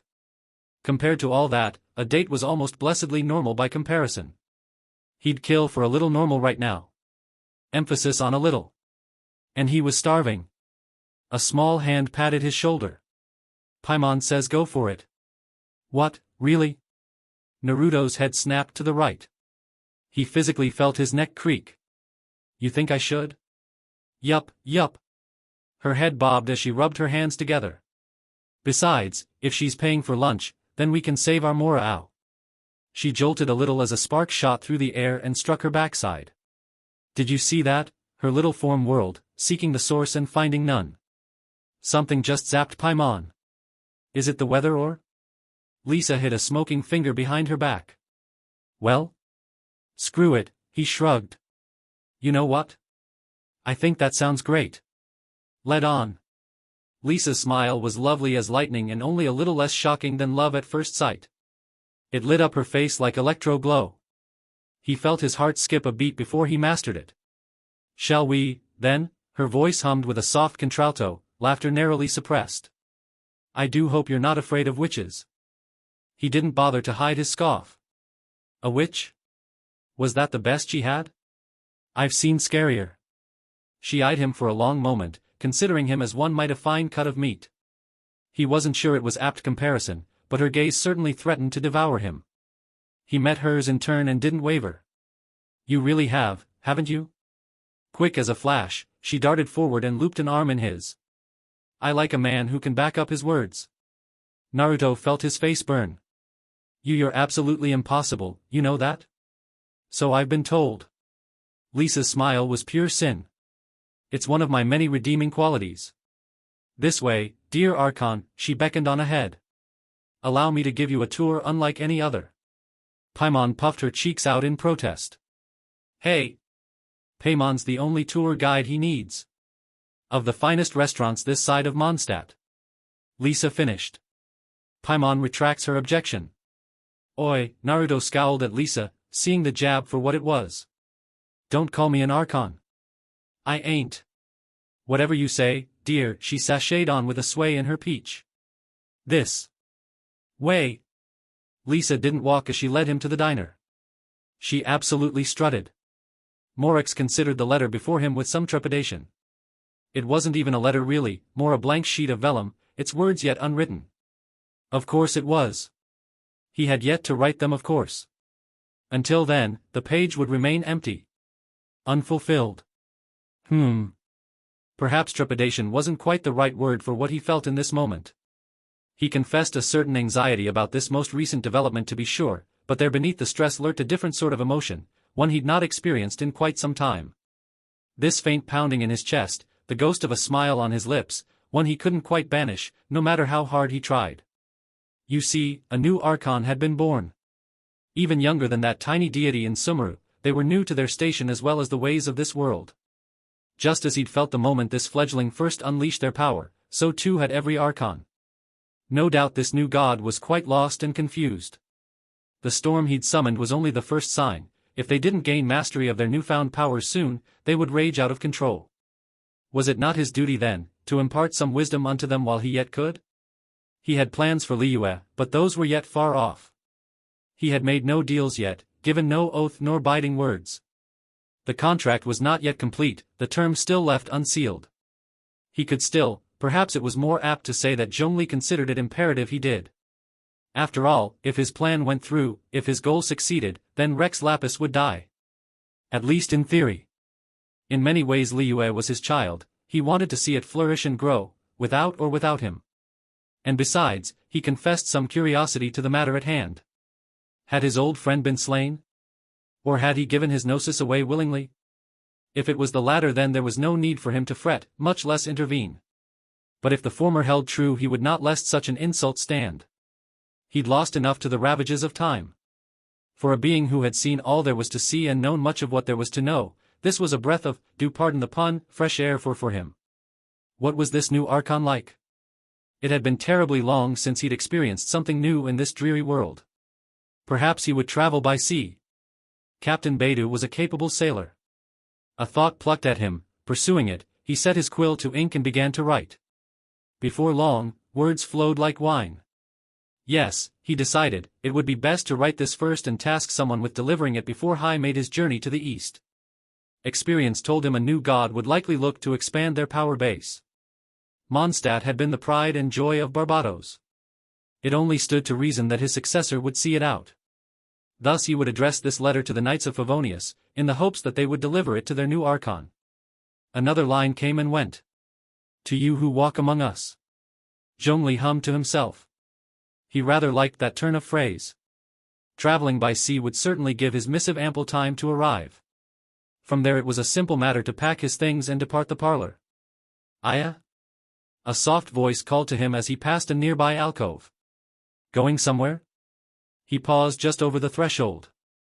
An amber eye peered over his shoulder just in time to see a familiar pair of red eyes peering out at him from the gloom, framed by a cheery grin. The old god stifled a small smile. Ever curious this one, ever inquisitive. Such an energetic child. Then again, many in VERYYYY were as children to him. I intend to leave VERYYYY for some time. He saw no point in lying to her. I hope this won't inconvenience you, Director. What's the occasion? Hu Tao tilted her head, setting her long hair to swaying beneath her hat. Business? She steeped her fingers just so, unable to truly conceal an impish smile behind them. Or pleasure? Zhongli thumbed his chin. A bit of both, I suppose. Ooh, she clasped her hands. Another client? If he's interesting, bring him back here, won't you? I'll suggest the idea to him. If he's amenable, I'll suggest your services. The little eccentric winked. That's all I ask. Now that Zhongli considered the matter further, perhaps a trial was also in order. While the rite of dissension was still a ways off, he had no way of knowing just how long he would be gone. Mayhap he ought to put this odd newcomer through a test, just as he intended to test VERYYYY. The more he thought of it, the more his gnosis warmed to the idea. He'd have to disguise himself, of course, perhaps even wear another visage, however temporary. A mere trifle for him, yet an exciting one nonetheless. I had been some time since he'd worn another form, much less assumed a second identity atop his already existing once. He was rather rusty. But no matter. He'd crossed that bridge when he came to it. Was this what excitement felt like? He'd almost forgotten the feeling. A hand waved before his face, snapping him back to reality. Zhongli. Hello? Anyone there? Golden eyes fluttered in a brief blink. I'm sorry, did you say something? It seems I was lost in thought. Excuse me, but I must be going. And don't forget to bring Mora with you this time. Her voice called after him in parting as he left the parlor behind. People won't be so kind to you outside of Liyue. Ah, yes. He'd forgotten about that. No matter. He was certain the problem would resolve itself. Eventually. In no time at all a lengthy letter was penned, sealed, and sent on its way with a most trusted messenger. Morix departed soon thereafter for the docks. Long legs carried him on a meandering route through Liyue. He took the time to savor the sights and bid his goodbyes to old friends. So passed the better part on an hour. Yet even in his fervor to depart, Rex Lapis remained ever alert. He did not fail to notice the figure that followed him, indeed, he was perfectly aware of the shadow that stalked his every step. They kept a respectful distance and didn't approach, careful to maintain a healthy yard between the two of them at all times. They finally made themselves known once he reached the docks. Traveling abroad, are we? A jovial voice called out to him. How unlike you. Zhongli sighed. Ancient though he was no unaware of the Fatui and their machinations. Indeed, there was a small part of him that tentatively supported what the Tsaritsa was trying to accomplish, even if he did dislike her methods. Still, this one seemed to bear him no ill will for the time being. Was there something you needed, child? He turned to face the harbinger in question. Nothing in particular, no, the cheery man crossed both arms behind his head, grinning from ear to ear. But you seem excited. Zhongli blinked. Whatever makes you say that? The harbinger chuckled. Well, you're smiling, aren't you? Was he? Zhongli blinked at that, touched a hand to his lips, alarmed to find a faint smirk lurking there. His fingers trembled a little. Not from fear, but something else entirely. I suppose I am. As ever, he spoke nothing but the truth where business was concerned. If you must know, I'm off to visit a certain someone. I see. Tartaglia's smile soured. More. Business then. Forget I asked, he turned to depart. I've no interest in the affairs of the week. Come now, a thought occurred to Zhongli and on a whim, he seized upon it. I wouldn't say that. They're rather strong. Child stilled. How strong? Ah. Now he knew what this one was after. It had been some time since that storm. Time enough for the Tsaritsa's will to be made known to her harbingers. Of course they would take notice. Perhaps he could use this to his advantage after all. Few in Liyue knew his true identity. Child was not one of them. But it stood to reason he would jump at the chance to fight an Archon all the same. If this new Archon was strong enough to overcome a harbinger and protect Mondstadt in the same breath, if they were a benevolent deity who cared for their people instead of power, then they were indeed worthy of their station. If not, they would face the wrath of the rock. Stronger than you can possibly imagine. Once more, he spoke with utter honesty. They command the very wind itself. His gaze sharpened, light so bright it could cut. Interesting. Coming from you, that's high praise. Unbidden, he recalled Hu Tao's passing remark. Don't forget to bring Mora. Ah, yes. How rude. Utterly unforgivable of him to do such a thing. He couldn't very well leave without his wallet now, could he? You are welcome to accompany me if you wish. Child's once pleasant smile was all teeth. I think I'll take you up on that offer. Paimon was one happy Paimon. You see, not only was warm, safe, nearly full for the first time in ages, but right now? She could no stop laughing. No, she couldn't remember the last time she'd laughed this hard ever. Paimon can't believe you actually did something that. She doubled over to clutched at her aching sides, little legs flailing the air, physically convulsing as she fought down a giggle. And they didn't catch you? Nope. Naruto smacked his lips with audible pop and kicked one foot up onto the table while he polished off the last of his pasta. What can I say? His grin soon proved contagious. It had poor Paimon snickering all over again. Those stone faces were just begging to be painted. Would have been a crime to leave him alone, you know? Miss Lisa finished off the last of her wine with a languid sip and tilted her head, smiling softly. Such a mischievous god. Paimon agrees. Oi. His eyes narrowed. I keep telling you I'm not a god. Paimon tried to agree with that too, she really did. She just couldn't stop laughing. You had to be there to see it, I suppose. Lisa allowed with a shrug. I wish I could have seen what you looked like back then. You sounded like such a little rascal. Naruto looked left. Naruto looked right. Naruto made sure no one was in sight. Don't tell anyone I can do this.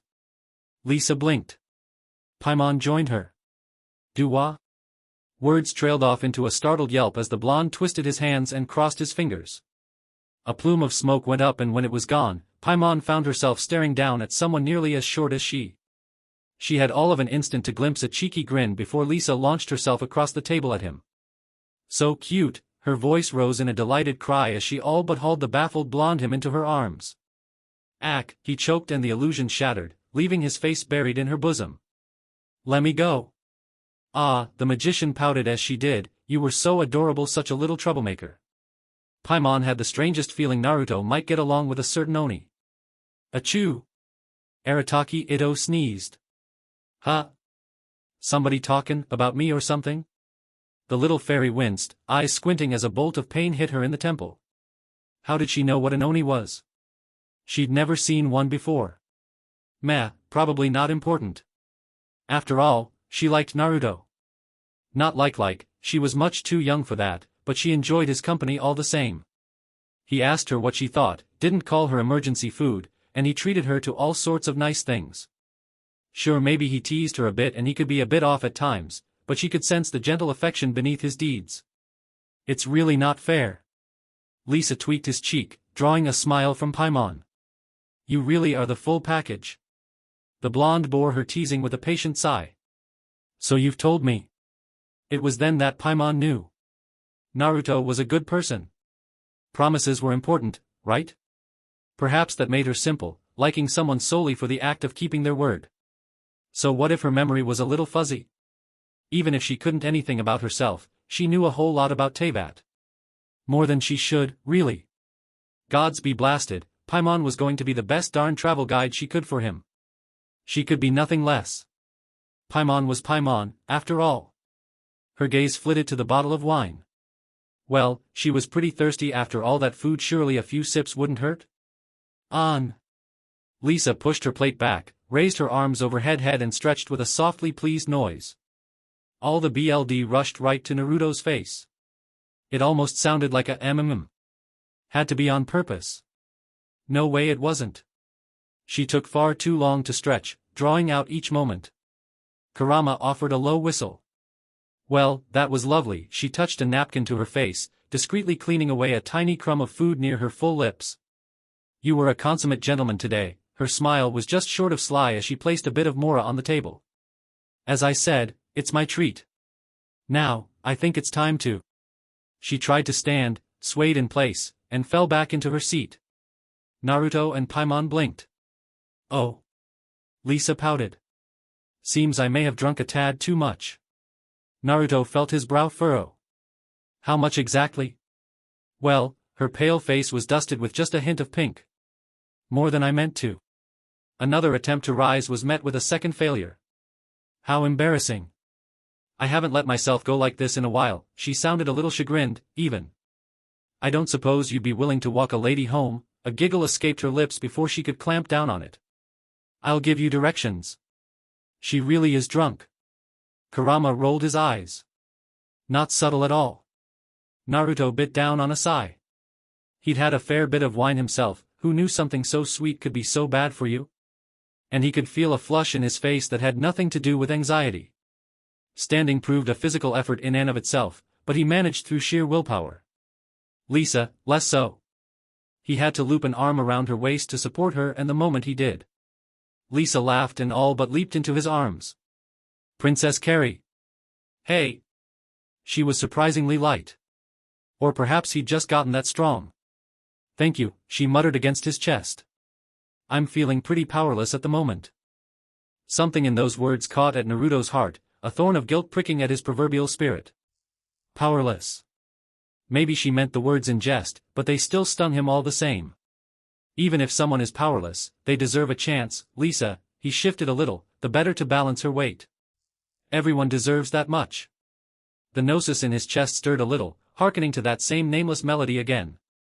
Even the weakest man out there can become strong if you just believe in him. She giggled. Sounds like you had too much to drink, same as me. Bah. Mind leading the way, Paimon? A tiny hiccup greeted his words. Naruto rounded on it. Sure enough, when he turned to face his guide, he found her floating to and fro like a leaf in the wind. Was it possible to sway in the air? She was doing a DMN good job of it. Poor kiddo looked absolutely sloshed. When had she gotten into the wine? And why did he feel like a bad parent? Why yeah. The little fairy hiccuped. Sure thing. Just tell Paimon where to go. Naruto rolled his eyes. Not you too. Alright, where is? He turned and bumped into someone. Aren't you a rude one, stumbling into others like that? An arch voice scoffed. Mark my words, vengeance will be mine. In an instant he glimpsed bright eyes and pale blue hair. Thanks to his somewhat blurry vision he didn't see much else. What he did see was her scowl. And was that a uniform? Why was she showing off so much leg? A beat later, her words caught up to him. Naruto blinked. But I haven't done anything? You heard her. A tipsy Paimon planted both hands on her peach and chirped the words back at Eula, slurring a little. Mark my words. Vengeance will be mine. The knight scowled. Are you mocking me? No. Naruto nabbed Paimon by the shoulder before she could make it worse. Don't mind her. We'll just be going. He turned and scarpered with both her and Lisa, refusing to acknowledge her shout. Eula stared after him. He's a strange one. Even if someone is powerless, they deserve a chance, Lisa. Everyone deserves that much. Even the weakest man out there can become strong if you just believe in him. Teppei jolted awake in his cot with a start, gasping for breath. Such a strange dream just now. And what were those words? When he tried to rise, something shifted against his lap amidst the sheets of his bed. Not heavy, but a noticeable weight all the same. He looked down. Frowned. Coughed twice, now. Rubbed his eyes with the back of both hands. Pinched himself too hard that tears stung his eyes. And yet when he opened them again, the image before him did not waver. For there was an anemo vision in his lap. His eyes widened. Trembling fingers reached out, caressing the glowing sphere. It felt faintly warm to the touch, beating like a distant heartbeat. This was wonderful. This was horrible. It would surely make him a target of the Hunt decree, and yet, despite that, he couldn't bring himself to care. Unbidden, he recalled the words from his dream.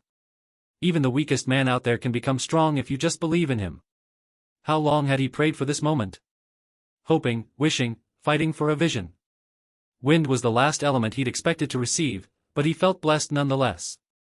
The Anemo god must have heard his pleas and granted them. With this. He could finally be useful.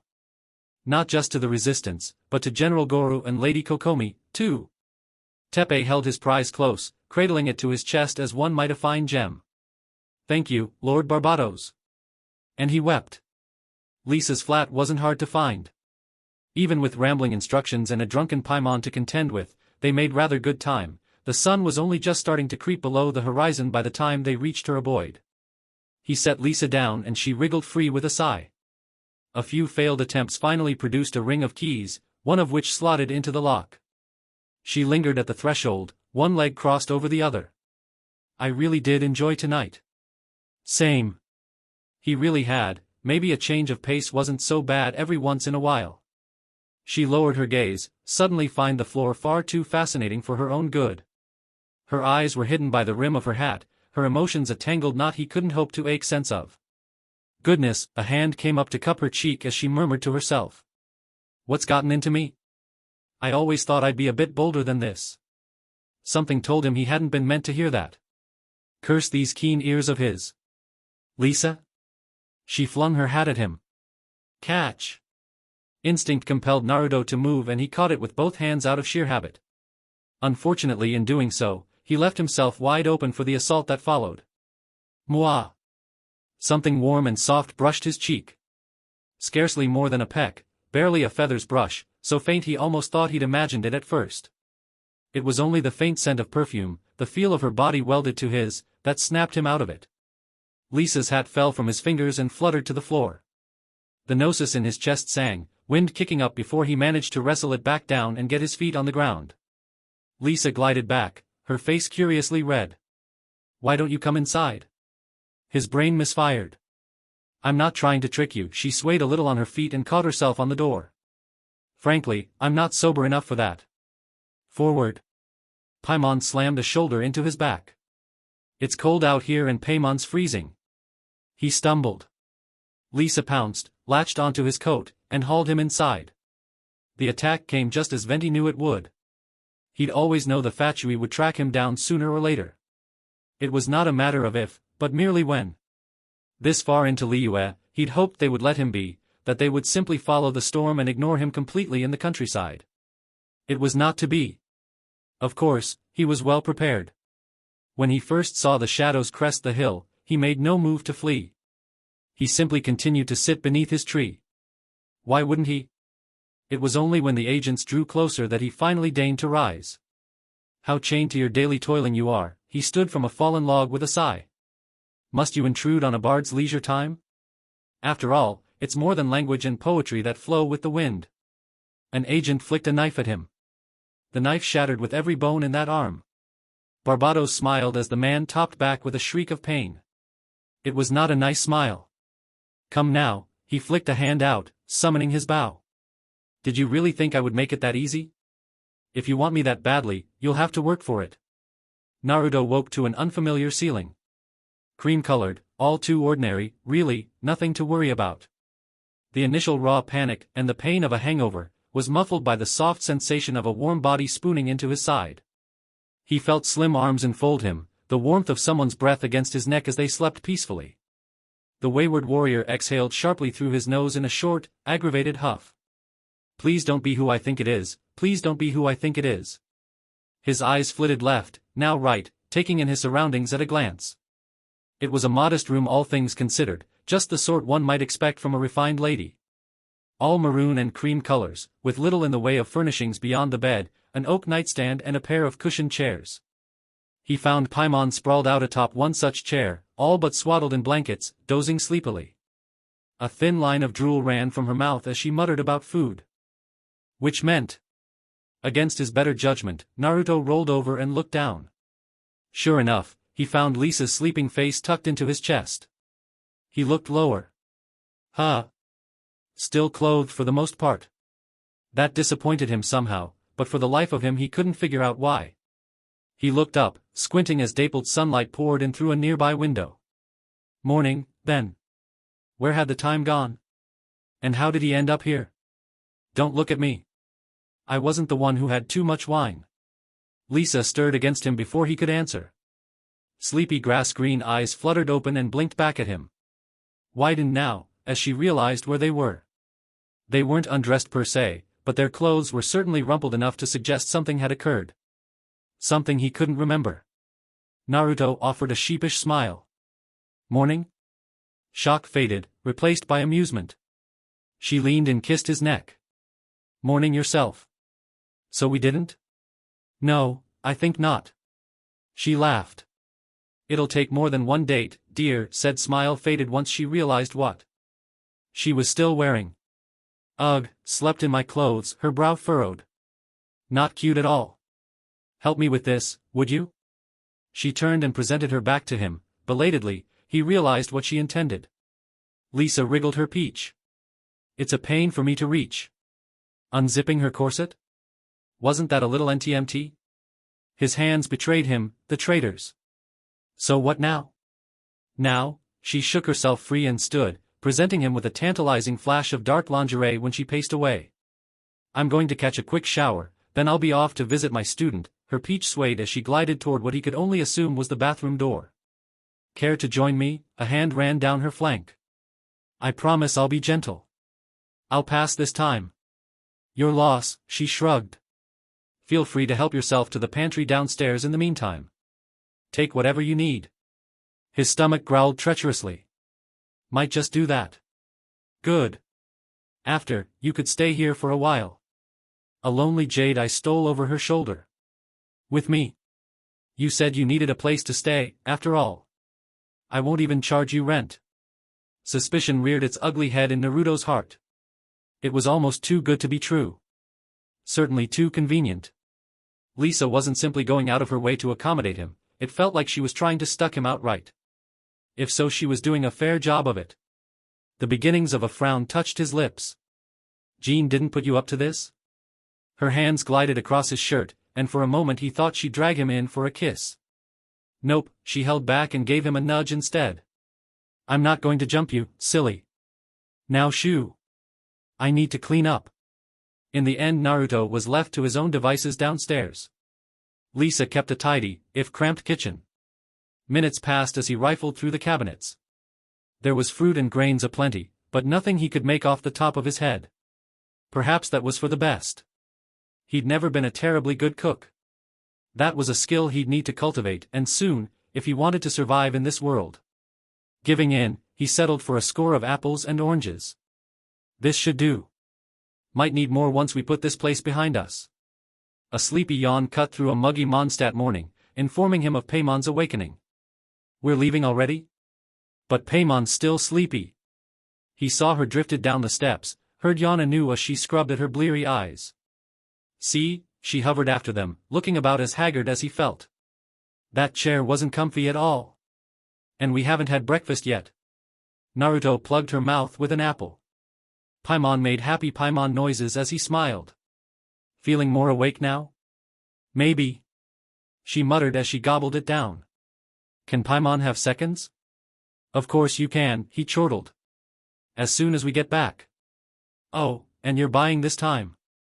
Cheapskate. Now, Lisa sashayed past, that was a quick shower, adjusting her blouse and donning her hat once more. It's just a quick trip. The faint scent of shampoo tickled his nose as she strutted by, toweling off her damp hair. We'll be back before you know it.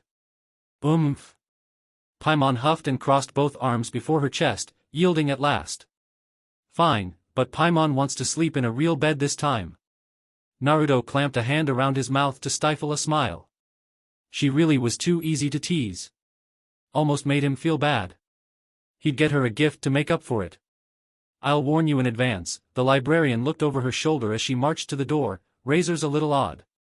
As luck would have it, Lisa's so-called pupil found them. They'd only just made it to the outlands known as Wolvendom when Naruto felt his sixth sense tingle. Not from any such ill intent, mind you, he detected none, but rather the sudden realization that someone was there, a presence that hadn't been there before, shadowing them. And against that presence, a faint spark in the back of his mind. Was he able to sense visions, now? Oh. Lisa perked up, pulling him from his musings. There he is. A rough-looking boy materialized from the undergrowth only a yard to their right. Naruto took him in at a glance, red eyes and gray-silver hair, all wrapped up in faded leathers. The youth seemed hesitant at first, but one look at Lisa assuaged his fears and had him stepping forward, bold as a wolf. Purple teacher. His voice was quick, if rough. You came. Paimon squeaked. Where did he come from? Naruto's brow shot into his hairline. This is your student? You smell strange, the young lad sniffed once. Like fox, but also wind and sadness? Something came unspooled in Naruto's chest as the boy regarded him intently. As if he were waiting for something. But what? Blue eyes met red. Neither budged. Paimon and Lisa looked on, yet neither dared speak for fear of breaking the sudden tension. Finally, Razor took a step forward. Naruto mirrored him. And then, his hand snapped out. Paw. Razor's hand slapped down into his. Naruto couldn't help but grin. That settles it. You're adopted. Lisa touched one hand to her cheek. You know, I've always had a thing for single fathers. Oh. Those wild red eyes narrowed, noting his close proximity to Lisa. Teacher's mate, then. Lupical. Paimon squeaked. Oi. Lisa hummed and tugged him closed. We're working on that. Wait. Naruto made to reply, but the faint scent of smoke reached his nose. "Do you smell that?" He looked back, alarmed. Cherry red light danced in blue eyes in the distance, smoke rising high into the air. "Why is the forest on fire?" Razor groaned into one hand. "The Red Burny Girl is here again." Naruto cocked a brow. "Red Burny Girl? Who's that?" Lisa winced. "I believe I know who she is." Kaboom! The cry of a happy Klee filled the afternoon. An equally amused Naruto squinted against the sudden rush of heat and light, then raised a golden arm to ward off the ensuing explosion of water. It really was a very nice bomb. Thank goodness this one had gone off in a lake rather than the mountains. He found himself suddenly and terribly glad that he and Lisa had ushered her out here. Because now, rather than rubble, fish fell from the sky. Dozens rained down on high like holy manna, more than he dared count, each grilled to perfection. Rather than run around like a loon trying to catch each of them, he intercepted Klee's catch with a torrent of golden arms from his back. From there he deposited them into a series of large wicker baskets at his feet. One by one they were stowed away. Not a single tuna was missed. Klee wound up for another throw. "Not bad," Kurama hummed from the shore, glowing with pride. "But I think you can do better, don't you?" Naruto agreed wholeheartedly on that front. "Klee, wait," he called, unable to hide his smile. "That's not how you go fish blasting." She lowered her arm, turned to look up at him in mild confusion. A tiny finger worried at her lower lip. "It's not?" "Nope." He held up his hands toward the water. Light built around him, slightly more difficult with Kurama occupied, but possible all the same. "This is how you do it. Watch closely now." Somewhere behind him, he heard Lisa gasp. With a merry cackle that was entirely feigned for Klee's entertainment, Naruto let the tailed beast bomb fly. At full power, it would have evaporated the lake entirely and annihilated the bedrock beneath. Thankfully he'd held back. Rather than detonate outright, the dark sphere skirted the water's surface for an instant, then plunged into the depths. A moment passed. Klee raised a hand. Nothing happened. Naruto held up a finger. And then... thwoom!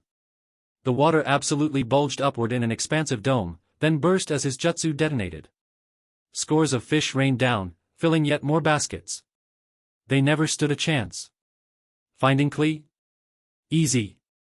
Keeping her entertained? Even easier. Who knew? If the deaths of a few fish were required to keep the little pyromaniac well, their glorious sacrifices would be remembered. As would tonight's dinner. Klee glomped onto his leg, all but squealing with glee. "You're the best." She squeezed a little tighter. Her grin was nothing short of contagious. "Bestest uncle ever. Pure child. Must protect." A blonde brow rose even as his spirit soared. "Klee, sweetie, I appreciate that and all, but you to realize I'm not really your uncle." "You are." She glared up at him with ruby red eyes and squeezed his limb tighter. "I said so. No take-backs." Naruto's heart twitched in his chest. "Uncle?" "Irk." He suspected Paimon might have something to say about Klee's phrasing just now. Strong words. Angry words. Words that involved a great deal of paimonial wrath. Thankfully she was very much occupied at the moment. Lisa's chin came down over his shoulder. "Jean's not going to like this, you know, we're doing this in full view of the city." He'd given that all the consideration it was due. Namely? None. It wasn't as if they were harming anyone out here. And this way, folks got a little fireworks show before sunset. What was the harm? She can sulk all she wants. His gaze slid further down the shore in time to glimpse Paimon, held by a laughing razor, slide down Kurum's back, glide off one of his many tails and splash into the water. Thankfully it was far, far away from where they'd been taking their pot shots. Let the kids live a little. Or swim, he winced when Paimon told Razor off for that. Oh, she's not happy with him. The magician kissed his cheek, stepped back and sketched a false curtsy. As my Archon commands. Cheeky. He clicked his tongue at her. Very funny. Klee tugged at his sleeve. Again. Veto. Paimon floated their way with an indignant squeak, sputtering as she shook herself dry. Paimon's had enough. Can we go home now? Razor plodded after her at a more sedate pace, although his expression paled in comparison to hers. Small fairy is angry. Of course Paimon's angry, she rounded him with a scowl. You're too rough. Klee tilted her head. Ah, but I thought we were having fun. She huffed. You were. Razor kept dunking Paimon. Were we not playing? Naruto bit his lip to stifle a snicker. He must not crack. He absolutely must not crack. If he did, poor Paimon would go absolutely berserk. She looked so pitiful right now. Like an adorable kitten that had suffered one bath too many, so too did she look just shy of murder. Not that she could do much in that field. Come here, you. Unable to conceal his smile in its entirety, he pulled off his jacket, ignoring the appreciative noise Lisa made, and padded over to Paimon. She saw him coming and tried to float back, only for him to loop an arm around her tiny shoulders and draw her close. Hey, she squeaked as he began to towel off her hair. MMPH? Her head poked up for a moment before he began to dry that off, too. Water, you quit it. There. Think of it this way, Naruto temporized with a raised finger as she struggled, if we preserve all this fish, you won't go hungry for a while. Lisa catoned on and steepled her fingers. I happen to know a few recipes you might like. Paimon paused.